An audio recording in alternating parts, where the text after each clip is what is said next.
Bonjour, bienvenue à notre dernier exposé de ce séminaire Dao en scène sur le shintoïsme. L'introduction, c'est ce mythe japonais de la création du monde. Il y a un ouvrage au Japon qui est très connu, un ouvrage qui raconte ces mythes-là, enfin, je vous en parlerai mieux. Et je préfère, on va traiter ce mythe à la façon du manga, un peu moderne et amusante, pour ne pas que ça soit trop embêtant et trop lourd, et surtout parce que, encore une fois, le manga, finalement, et toute l'industrie du jeu japonais, les petits dessins animés japonais et autres, provient de ce fond mythologique japonais. C'est beaucoup plus vivant que chez nous. Chez nous, on peut dire que tout ce monde du mythe s'est un peu éteint au XIXe siècle, justement, avec les contes de Grimm, etc. Alors qu'au Japon, c'est quelque chose qui est resté très vivant, et c'est plus que vivant, c'est même, en fait, une réalité économique incontournable, parce que ce monde, cette industrie du cinéma et du jeu est quelque chose qui est très répandu. Alors, ce mythe japonais, il va nous traiter de 2-3 points importants. Je voudrais vous souligner d'abord, le Japon a été la première terre à être créée dans ce mythe. C'est un mythe qui est aussi énormément centré sur la sexualité, bien entendu, dans un point de vue très créatif et sacré. Sacré, c'est un terme qui est pré-chrétien, très ancien, et dont la signification n'est pas précise très exactement, mais on le retrouve dans le vieil anglais ou le vieil allemand, le fameux Heil. C'est un terme qui veut vraiment dire la prospérité, la bénédiction, le bien-être, etc. Et aussi, si certains rituels ne sont pas faits correctement, beaucoup de mauvaises choses peuvent arriver. C'est le sens de ce mythe. Et si l'ordre naturel des choses est perturbé, aussi de mauvaises choses peuvent arriver.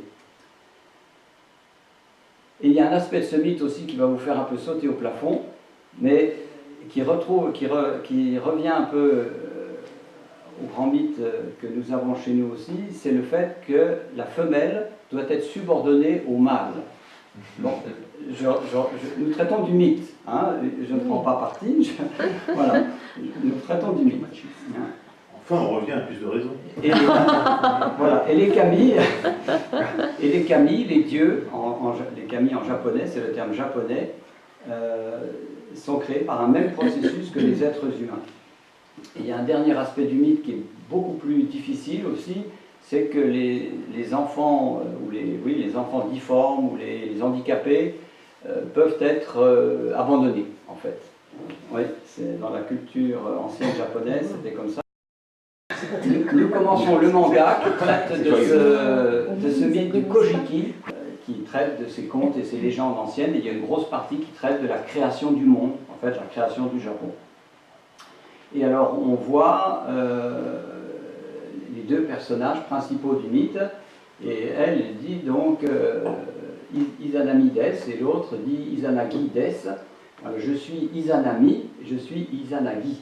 Ce sont les héros, la polarité de ce mythe central. Alors le mythe est beaucoup plus complexe, il y a 7 sortes de dieux, 7 générations de dieux avant, et alors c'est amusant parce que dans le mythe, chaque fois que ces dieux archaïques prenaient naissance, ils se cachaient après. Il n'y a que ces deux héros, protagonistes principaux, qui ne se cacheront pas, puisqu'ils seront les acteurs principaux du mythe. Donc le nom Izanami et Izanagi veut dire, c'est aussi avec beaucoup d'allusions sexuelles, c'est la femelle qui invite et le mâle qui invite. Donc le mythe est précis. Voilà. Et dans ce mythe important, on verra qu'ils vont descendre dans le monde des enfers. C'est pas le monde de l'enfer, c'est pas au sens avec une connotation du mal en soi, c'est le monde des morts, simplement. Le monde des ténèbres. Voici donc nos deux protagonistes, et la belle Izanami dit à son ami, ensemble, construisons le Japon. Des est terminé. Donc, Ishoni, Hondro, Kunio, Tsukimasho. Ah, tu parles. Yeah, dans le texte. Voilà. Les deux protagonistes se tenaient sur le pont flottant du ciel. Et ils ont plongé, enfin il a plongé la lance décorée de diamants, ou la lance de diamants. Là aussi, il y a une allusion sexuelle évidente, pour les initiés. Cette lance de diamants, Ameno Kuno, la lance des cieux, et donc il la jette dans la mer. Bon. Et selon la légende, après leur... donc ils se tenaient comme ça sur le pont flottant du ciel, et ils ont remué l'océan primitif avec cette lance précieuse, cette lance de diamant. Et si le mythe n'était pas assez clair, le manga est assez clair ensuite. La belle Izanagi dit « Ah, vous avez réalisé une montagne !» Shima, ça veut dire à la fois montagne et à la fois île. C'est un pays où il y a qui est très montagneux, c'est une île très longue et très étroite, le Japon. Et en fait, toutes ces îles sont volcaniques ou avec toujours des hauts sommets. Donc en fait, dans le terme japonais, île et montagne sont un peu similaires. Et puis il y a plein de petites onomatopées dans les mangas japonais. Là, c'est pota pota. Pota pota, c'est goutte à goutte. Voilà, pota pota. Donc la saumure qui coulait de la lance est devenue une île. Bon, et la belle Izanagi dit « Ah, vous avez réalisé beau travail. » Bon. Ça, c'est toi qui rajoutes, non? Je fleuris un petit peu le mythe, mais enfin le mythe est assez explicite quand même. Il est tellement explicite que Chamberlain, le premier anglais au XIXe siècle qui a traduit ce mythe-là, il a traduit toute la partie un peu plus explicite qui suit en latin. Il n'a pas voulu la traduire en anglais. Oui, parce qu'à cette époque-là, c'était shocking, quoi. Et le texte, d'ailleurs, est resté encore aujourd'hui en latin sur toute la partie plus corsée qui va suivre. Que tu vas nous traduire mot pour mot, On va essayer. N'embellis pas. On va essayer. C'est pas comme Donc, et c'est important encore pour le mythe, c'est toujours Izanami qui parle. Et la belle Izanami dit « Allons nous installer sur cette montagne ». Autrement dit, vivons ensemble sur cette île. Et lui dit « Hai ». En japonais, ouais, ok. Il suit. Voilà. Donc ils sont descendus sur l'île et le mythe nous dit joliment, ils sont devenus mari et femme. Bon. Mais leur premier enfant a été difforme. Et les autres dieux ont dit que c'était parce qu'ils avaient... c'est à cause qu'Izanami, justement, avait parlé avant son mari lors de leur cérémonie de mariage. Donc l'attitude d'Izanami n'a pas été dans l'ordre, d'après le mythe, des choses. Et ça rappelle quand même étrangement le mythe biblique, dont on avait parlé hier, avec l'action d'Ève qui aurait pris les devants dans un rituel qui devait être, qui avait une notion sacrée. Bon, on en reparlera. Il faut envoyer ça à Najat. Comment? Il faut envoyer ça à Najat. Voilà. Alors leur premier enfant, Iruko, il est né difforme et il a été plus tard abandonné par ses parents. Donc le mythe soutient en quelque sorte cette réalité qui était déjà à l'époque, comme les parents âgés ou les enfants qui n'étaient pas aptes, mais ils étaient abandonnés. C'est un peu dur, mais voilà. Et donc la légende dit bien que cette faute vient du fait qu'ils n'ont pas accompli ce rite lié à la sexualité, qui est un rite important. Alors après, alors là c'est mignon comme tout, mais c'est lui qui initie, c'est de gauche à droite, toujours dans les mangas, et il dit Aishimasu, et l'autre Watashimo, c'est je vous aime, moi aussi je t'aime, moi non plus, c'est la version moderne, voilà, je t'aime, moi non plus, et ils sont autour du pilier céleste qui est au centre de cette île. Alors, ils ont réeffectué un rite de mariage, mais cette fois autour du pilier céleste, ce fameux Catalpa, ce fameux arbre sacré, qui deviendra dans le mythe chamanique le Catalpa, mais il tire son origine de ce mythe très profond. Et cette fois, ils ont effectué une autre cérémonie de mariage, mais cette fois correctement. Lui a initié cette relation et elle a suivi. Donc cette fois, ils étaient dans l'ordre des choses et ils étaient liés au pilier de l'univers. Alors dans le mythe, ils vont se cacher derrière le pilier, il dit Madame, voulez-vous, bon, etc., etc. Il y a tout un long chapitre, j'abrège. Des enfants sont nés, et ces enfants, ce sont les îles du Japon. Hein, dans le mythe. Hein. Donc Izanami a donné naissance aux îles du Japon. Alors on voit le Japon avec la grande île avec Sapporo, excusez-moi, Hokkaido, l'île du Nord, Honshu, Kyushu, Shikoku. Et Shikoku. Voilà. Donc c'était les 8 grandes îles du Japon. On ne va pas s'attarder trop là-dessus. Je vous ai fait un petit topo rapide du Japon. Vous voyez, au IVe siècle et au XVIIIe siècle, c'est la partie rouge qui était vraiment habitée par les Japonais. Ce n'est que très tardivement qu'ils vont se répandre dans le nord et plus tard dans Hokkaido. En haut, c'est les îles Sakhalin, c'est relié à la Russie. Donc, une grosse partie de ces îles était pratiquement reliée au continent avant, aussi bien à la Corée qu'à la Russie. Et c'est pour ça que le chamanisme venant de Sibérie est très répandu chez les Aïno, qui est un peuple complètement différent des Japonais. Et les Mélanésiens qui sont en dessous, dans l'île de... là où il y a les bases américaines, Okinawa, sont encore différents de culture et de race. Hein. Les Japonais eux-mêmes seraient en fait des Mandchous, hein, comme les Coréens, et sont venus petit à petit s'installer à travers Tsushima dans le Japon. On tourne la page, hein, on ne va pas trop faire de... Pourquoi tu dis 8 îles? Parce que j'ai l'impression qu'il y en a 4. C'est les 4 principales, mais il y en a... Alors, au IVe siècle, pour eux, c'était Tsushima, Hirado, Oki, Shikoku, Sakai, voilà, c'était leur Japon à eux. Hein, c'était les îles et le monde qu'ils connaissaient, on peut dire un petit peu. Ils ne tenaient même pas compte d'Hokkaido ni du Japon actuel. C'était le Japon mythique et le Japon qu'ils pouvaient connaître. Les Japonais, pendant très longtemps, sont restés sur cette mer intérieure. Ça a été les premiers développements. Je vous ai fait aussi une parenthèse un petit peu plus en relief, pour faire comprendre peut-être mieux. Ici, au-dessus d'Osaka, il y avait Nara, la première capitale, et la fameuse plaine du Yamato.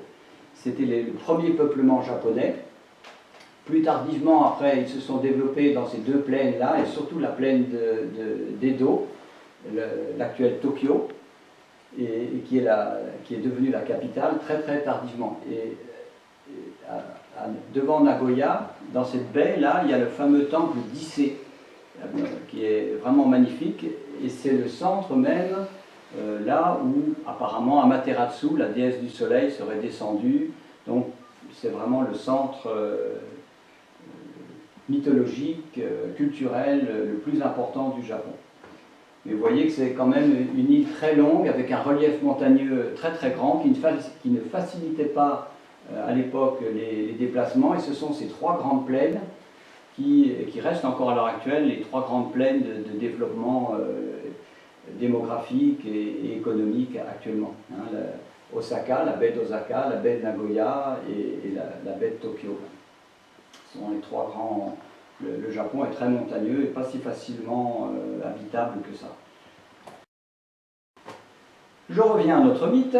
Donc les îles du Japon ont été créées avec Izanami et Izanagi, et toutes sortes de dieux sont apparus par la suite. Hein, le Ie no Kami, le dieu de la maison, le Kawa no Kami, le dieu de la rivière, le Yama no Kami, les dieux des montagnes, le Tabemono no Kami aussi, les dieux de la nourriture, hein, il y en avait de toutes sortes, voilà.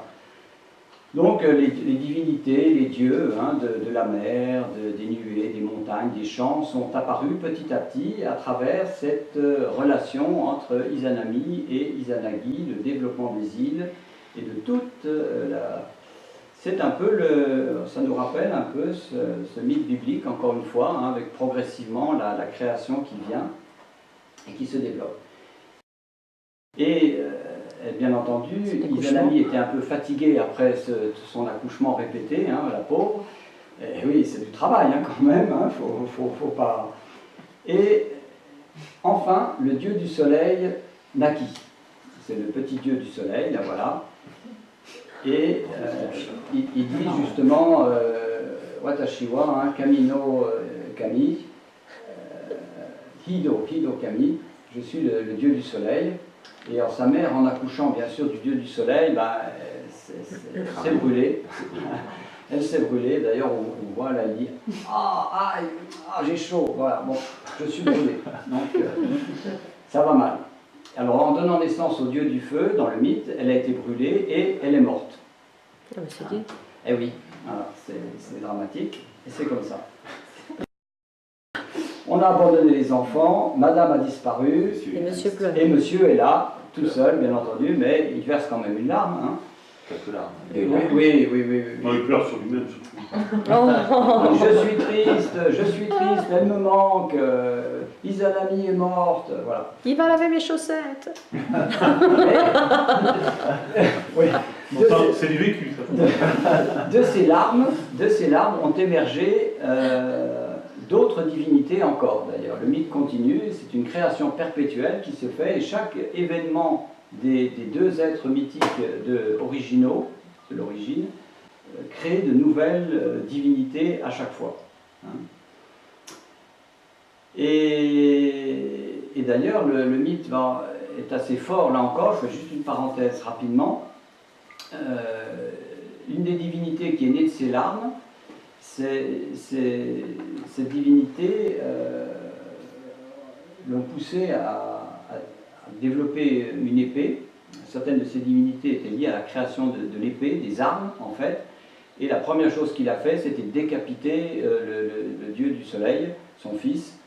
Bah oui, parce que quand même, bah oui, ça avait coûté pas mal à son épouse, donc il était fâché. Voilà. Donc il a décapité Dérochef, le dieu du soleil, pour régler cette histoire. Et il est descendu ensuite aux enfers, rechercher sa dulcinée, voir s'il n'y avait pas moyen de faire quelque chose. Donc il est là et il dit est-ce que tu ne pourrais pas revenir? Et elle dit non, je ne peux pas, surtout ne regarde pas mon visage, mais je vais essayer de dialoguer avec le dieu des enfers. C'est le mythe de Perséphone, c'est le mythe d'Isis, on retrouve ça dans beaucoup de civilisations et de cultures. Donc il est à la porte des enfers et elle est là, mais il dialogue uniquement, il ne se voit pas. Et elle dit non, tu ne peux pas me voir, mais je vais aller voir le dieu des enfers et essayer de négocier avec lui. Alors lui il insiste, il dit puis-je entrer, puis-je vous regarder? Non, vous ne pouvez pas, surtout n'approchez pas. Voilà. Et elle a réussi quand même une certaine négociation avec le dieu des enfers et elle lui permet après d'entrer, mais la condition absolue, c'est que surtout il ne la regarde pas, il ne cherche pas à voir, quoi. Il doit se laisser guider dans les enfers. Hein. Et là, on la voit en pétard. Voilà. Elle est sexy quand même. Non, là, elle est assez fâchée parce que, bien entendu, elle dit « Mais vous avez regardé mon visage, n'est-ce pas ? Attends, on peut discuter. » Et là, il y a encore des onomatopées qu'on retrouve dans beaucoup de mangas. Hein, c'est « Ga ». Oh my god. C'est « Kai Kai », quoi. On peut dire un peu comme ça. Donc, après qu'elle ait dialogué avec le dieu des enfers, lui, il était dans les vestibules là, des enfers. Et quand elle revient, bien entendu, il cherche à la voir. Et bien entendu, elle est folle furieuse parce que justement, ça casse la condition qui aurait permis éventuellement son retour. Et il va simplement, lui, voir son cadavre dévoré de vers. Et quelque part, elle est furieuse parce qu'il l'a déshonoré. En faisant il a franchi un tabou quelque part. Et donc il y a une poursuite. Alors elle lance à ses trousses tout un nombre de furies, de divinités féminines coléreuses. Ça rappelle les harpies aussi, ça existe, de la mythologie. C'est assez curieux. Hein. Et là on retrouve cette pierre du tombeau dont je vous parlais hier, justement. On retrouve cette pierre. C'est marrant, on dirait le tombeau, la pierre qui est oui, le tombeau du Christ. Elle lui, il met vite une pierre sur la porte des enfers et il dit, moi, je vais aller construire le Japon tout seul. Là, il dit comme ça. Et au revoir, hein, c'est exactement ça. Sayonara des. Hein. Et l'autre, elle lui dit, Maté, attends, j'ai pas fini avec toi. Quoi. Et l'autre, il scelle la pierre, voilà. Il en réchappe en bloquant la porte de l'enfer. Le héros bloque la porte de l'enfer, c'est une pierre énorme qui bloque la porte de l'enfer. Et on retrouve cette notion du tombeau, de la porte de l'enfer, et du héros qui contrôle finalement ces deux mondes. Le chaman, plus tard, lui, est la seule personne qui peut réouvrir et ré-rentrer et échapper à ces monstruosités qu'il y a dans cet autre monde, en fait. Hein, il a la capacité, quelque part, mais parce qu'il suit des rituels très précis. Si Izanagi avait suivi un rituel précis, il n'y aurait pas eu ces conséquences désastreuses. Hein. Et en conséquence de quoi, il va prendre un bain, il descend à la Seine, voilà, et Izanagi est allé à la rivière et il s'est lavé le corps. Et c'est le début de l'origine de tous les rites de purification qu'on retrouvera dans toute la mythologie shinto, qui ont une très grande importance. Moi, je suis retourné récemment au Japon, et dans tous les temples shinto, la première chose qu'il y a à l'entrée d'un temple, c'est un grand bassin d'eau. On doit se laver la bouche, se laver le visage, se laver les mains. Enfin, les ablutions. Voilà. Alors, ça se retrouve dans beaucoup de traditions, on est d'accord. Hein. Et il s'est donc purifié, c'est le rite du misogi, on appelle en japonais, qui est très important. D'ailleurs, tous les prêtres shinto sont toujours habillés en blanc, le mariage aussi, l'épouse est en blanc, pas le marié. Et donc c'est vraiment un symbole très important de purification, le blanc et le rituel d'eau. Il s'est senti impur en raison de son contact avec les morts, hein, il a pris un bain pour se purifier, et encore une fois dans l'eau, un certain nombre de dieux et de déesses sont issus des vêtements qu'il avait déposés sur le bord de l'eau. Chacune des pièces de son vêtement, et on retrouvera ça dans le vêtement des guerriers japonais, le hakama, différentes parties ont des noms très précis, et chacune de ces parties ont créé des divinités particulières. Hein. Et là encore, le mythe continue. Il s'est lavé l'œil gauche et des gouttelettes d'eau qui sont tombées de son œil gauche est née Amaterasu. C'est la déesse du soleil qui est née et elle dit « Je suis la petite sœur ». Voilà.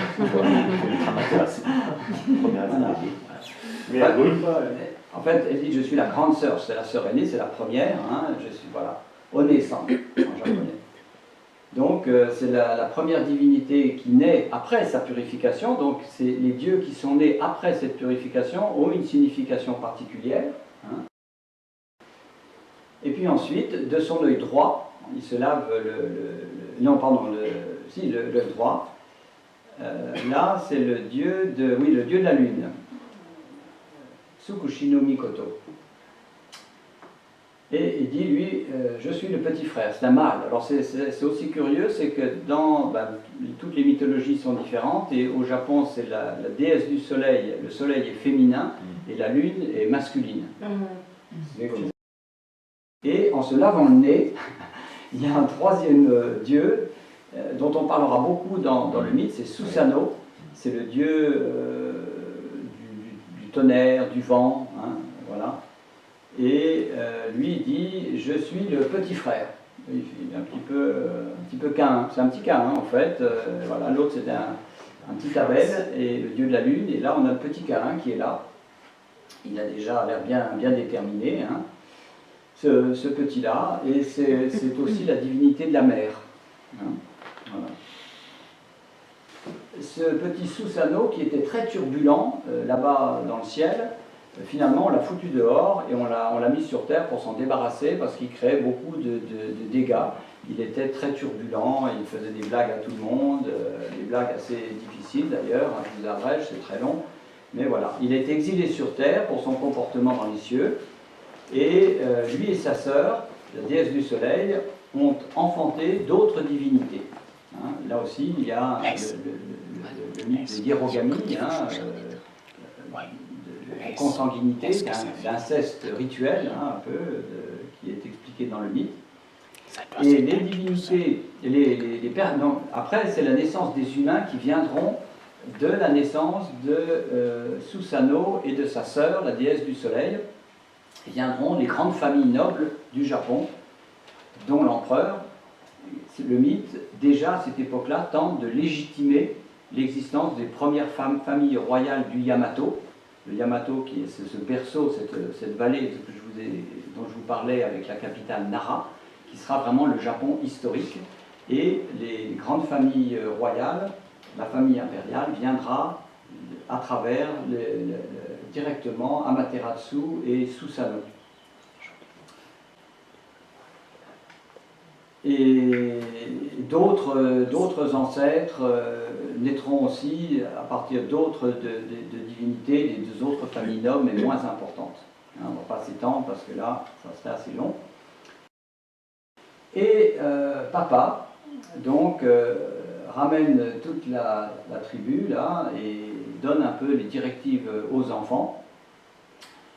Et il leur dit, grande sœur, tu protégeras le ciel, petit frère la nuit, et toi, le plus petit, la mer. Bon, ils disent tous, hi.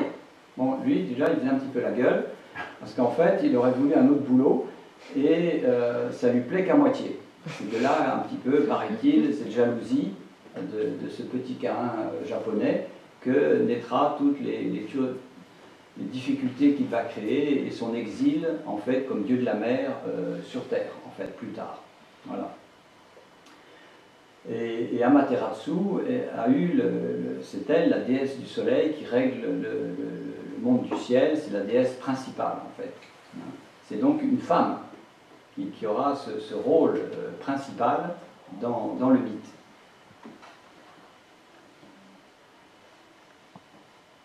Alors, dans cette partie du mythe, il y a ce fameux épisode aussi où Susanoo en fait déjà tellement que sa sœur finit par se cacher dans une grotte, Amaterasu, et il y a une grande éclipse qui plonge le monde dans l'obscurité. Et alors les dieux sont très embêtés, ils ne savent pas comment faire, alors ils font une fête, et dans cette fête, il y a, ils appellent une déesse qui fait un strip show, un peu, là, comme ça, voilà, ouais, absolument. Et Amaterasu, qui est quand même curieuse, une femme, voilà, alors elle sort un petit peu de sa grotte, quand même, pour voir ce qui se passe. Hop, les dieux l'attrapent vite fait, et lui disent, non, écoute, il faut être raisonnable, tu reprends ton travail, et là, en effet, tout rentre dans l'ordre. Amaterasu, bon gré mal gré, reprend son rôle de déesse du soleil, et tout repart dans l'ordre des choses. Mais ce mythe illustre à un moment une tension cosmologique entre les grands principes de l'univers. Mais là, tu as donné une version anglaise, il y a une version hard aussi qui existe, de viol Amaterasu par Oli, par son frère. Oui, non, mais là j'effleure, je veux pas rentrer dans les détails. Voilà, je veux pas, parce que le mythe est vaste, hein, ouais. le mythe est vaste. Il est très, très riche. Voilà. Il y a une notion d'inceste quand même qui est là. Et c'est intéressante, hein, psychanalytiquement. Oui, non. Donc tout le Japon a été réalisé de cette manière, le Japon et tout le monde qui l'environne. Alors les divinités qui ont ordonné la terre, la déesse du soleil, a donné naissance au premier souverain du Japon, et le pont flottant du ciel sera toujours ce lien qui reliera les Japonais, et donc les chamans, les empereurs, et les femmes auront un rôle particulier, et beaucoup de femmes, d'impératrices, auront ce rôle de chaman pendant très longtemps dans le monde du Japon, jusque vers le 15e, 16e siècle. Ce n'est que progressivement, en effet, qu'il y aura une mise sous contrôle, je dirais, un peu de ce monde shintoïste plus féminin, et que progressivement on arrivera à ce shintoïsme du 19e siècle, beaucoup plus militaire, beaucoup plus martial, nationaliste, etc. Mais au départ, le mythe est très clair, mais là, il donne une grande importance aux femmes. Et d'ailleurs, quand le le fils d'Amaterasu descendra sur terre de Susanoo pour épouser, trouver une épouse, il va recevoir d'un prince local, on va lui donner 2 filles. C'est encore comme dans beaucoup de mythes, il y aura l'aînée qui n'est pas très belle et la cadette qui est bien entendu très mignonne. Et lui au départ voulait la cadette, mais la cadette dit « Ah, moi il ne faut pas me toucher, je demande à mon père ». Et son père il dit à ce dieu, il lui dit « Oui, avant d'avoir la cadette, il faut d'abord épouser l'aînée. » Comme pour Jacob. Donc je te donne les deux, mais voilà. Alors l'autre dit « Non, rien à faire, ça ne m'intéresse pas. » Et le dieu lui dit « Bon, puisque c'est comme ça, que ta volonté soit faite, mais n'oublie pas une chose, c'est qu'en épousant l'aîné, tes enfants auraient eu l'immortalité.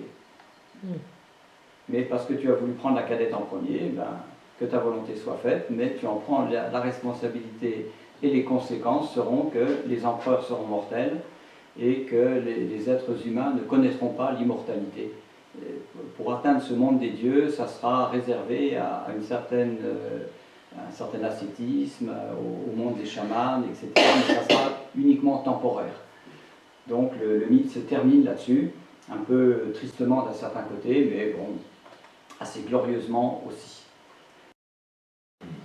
Là j'avais mis juste pour terminer quelques illustrations dans la peinture du 19e siècle, Izanagi sur le pont céleste, là. L'empereur Genmu, l'empereur légendaire, alors là il a été magnifié à la façon un peu du shintoïsme militaire du début du 19e siècle, début 20e siècle, donc un peu triomphant, avec tous les attributs, voilà, c'est l'empereur à respecter. Et puis là, il y a une petite statuette d'une déesse féminine de la civilisation Jomon, qui est là. Donc, c'est les débuts de l'origine du Japon. Et puis là, on voit un rappel du manga, de toute cette créativité japonaise qui vraiment tire son origine à 100% du monde mythique, hein, de tous ces petits lutins, ces esprits qui est un petit peu partout. Et c'est ce qui fait la richesse, je crois, de tous ces contes et légendes japonaises qui nous illustrent avec les dessins animés qu'on voit partout, les jeux vidéo, les mangas qui ont un tellement grand succès actuellement, hein. Donc c'est un rappel un petit peu de ces différents points. Voilà. Ouais. Et merci de bien souligner ce point-là avec le monde grec. C'est vrai, je n'avais pas encore vu aussi ce côté de l'aspect de la beauté aussi en Grèce. C'est vraiment un aspect très très fort, quoi. Le monde grec, c'est ça, avec les temples, avec les deux civilisations qui ont le plus exalté la beauté, je pense. D'ailleurs, quand on revoit les temples japonais, ils s'étirent souvent en longueur. Il y a aussi une notion d'esthétisme partout. C'est incroyable, d'ailleurs. Ouais. Voilà, un petit manga pour vous plonger un petit peu dans l'univers prenant et profond de la mythologie, du shintoïsme japonais. Ça, c'est vraiment le cœur du shintoïsme, hein, le plus essentiel et qui perdure encore aujourd'hui. Il y avait encore des miko, hein, des chamanes japonaises jusqu'au début de notre... jusqu'au XXe siècle. Là, maintenant, c'est vrai que ça commence à disparaître pas mal, mais... D'ailleurs, dans les familles japonaises, ils ont souvent deux hôtels. L'hôtel Shinto, oui, dans la cuisine, absolument. C'est plutôt la religion du jour, de la fête, des Oui. moissons, tout ça. Et puis l'hôtel bouddhiste, absolument. dans la chambre à coucher. Ça perdure. Ça dans une famille japonaise, c'est vrai. j'ai vécu un peu. J'ai demandé, tiens, il y a 2 hôtels. Alors, elle m'a expliqué la japonaise. La nuit, c'était plutôt les grandes fêtes, disons plutôt la naissance, le mariage, la mort, c'était plutôt le bouddhisme, et les fêtes de la nature, justement, les moissons, la fertilité des récoltes, c'est vrai, oui. C'était plutôt le shintoïsme. Absolument, oui. De toute façon, le chamanisme est lié à la vie agricole, à ces premières organisations, hein, de la société en tribus, dans des villages, réglés par les cycles de la culture du riz ou du haricot, de ces plantes le maïs en Amérique du Sud, etc. quoi. Moi, je voudrais revenir un peu justement sur la proximité, tu l'avais dit à un moment donné, Ouais. avec la mythologie grecque. C'est assez incroyable. C'est incroyable. La mythologie avec la mythologie japonaise, du shintoïsme, Ouais. c'est quand même très proche du paganisme grec, dont on a assez peu parlé, parce que c'était pas dans le thème, mais faire le pont quand même. Ouais. Et même l'histoire de la Materasu, c'est très intéressant parce que c'est une grotte. Alors c'est très psychanalytique aussi, hein, le fait de rentrer dans la grotte, c'est la mort symbolique, c'est la naissance aussi, c'est le miroir aussi, la beauté. Et je trouve que c'est intéressant de faire le parallèle avec la fameuse allégorie de la caverne de Platon, qu'on connaît tous, hein, c'est un peu la tarte à la crème des cours de philo. Et je trouve que ces deux mythes sont très intéressants, ils se répondent l'un à l'autre. Hein. C'est un mythe quand même sur la vérité, le soleil, la lumière. Hein, justement, la lumière, c'est ce qui est divin pour les Grecs comme pour les Japonais d'ailleurs. Et bon, ben, là, c'est les prisonniers de la caverne. Bon, je ne reviens pas, tout le monde connaît ce mythe. Hein. Ça représente les hommes déchus qui ne voient que la matière, qui ont oublié l'esprit, qui ont oublié d'où ils viennent. Alors, chez Platon, il y a l'idée de la réincarnation, parce qu'on est tombé du ciel dans la terre. On a oublié les beautés célestes, on a vu la vérité, le bien, l'amour, toutes ces grandes essences éternelles, la beauté. Et finalement, il y a un des prisonniers, le philosophe, qui s'évade, c'est Socrate, qui revient. Et donc Socrate, ce prisonnier qui s'évade, c'est un peu comme Amaterasu, qui sort de la grotte et qui illumine le monde de sa lumière, et qui refait revivre le monde. Enfin, c'est l'idée du salut, hein, c'est très intéressant. Et ce qui est intéressant aussi chez les deux peuples, c'est des grands esthètes. L'esthétique japonaise, hein, célèbre pour la sculpture, c'est quand même un pays d'artistes, hein, la tragédie grecque, etc. Et les Japonais aussi, il y a beaucoup de points communs. Ce sont des grands peuples d'artistes, de penseurs, artistes en quelque sorte. Et Amaterasu, c'est aussi finalement la déesse de l'art, de la beauté, de l'amour. C'est un peu la Vénus japonaise, d'une certaine manière. Et puis en même temps, la beauté qui est très importante, puisqu'il y a son miroir qui lui fait... Parce qu'on imagine dans la version de l'inceste, hein, du viol incestueux, elle a honte, c'est pour ça qu'elle se cache dans la grotte. Et le miroir lui montre qu'elle est toujours aussi belle, parce que finalement la femme abusée, elle a l'impression d'être enlaidie, moralement elle se sent enlaidie, mais en fait, si c'est une belle femme, elle est toujours aussi belle extérieurement. Le miroir lui donne confiance en elle, il la sauve, et ça aussi on va mettre en rapport, tu avais rappelé Grimm, tous les contes de Grimm, il y a toujours le miroir, hein, Blanche-Neige, pas que Blanche-Neige. Le miroir revient beaucoup. C'est très philosophique le miroir, hein, c'est le stade du miroir de Lacan, prendre son identité. La fille d'ailleurs, est plus précoce que le garçon, puisqu'elle va faire le stade du miroir 2-3 mois avant le garçon. Je crois que la fille, c'est déjà des 3-4 mois, le garçon, c'est que vers 6 mois. Il prend conscience de son identité en se regardant dans le miroir. Alors on dit la femme passe normalement plus de temps devant le miroir aussi, mais c'est aussi c'est symbole de maturité aussi. Donc elle va initier les choses.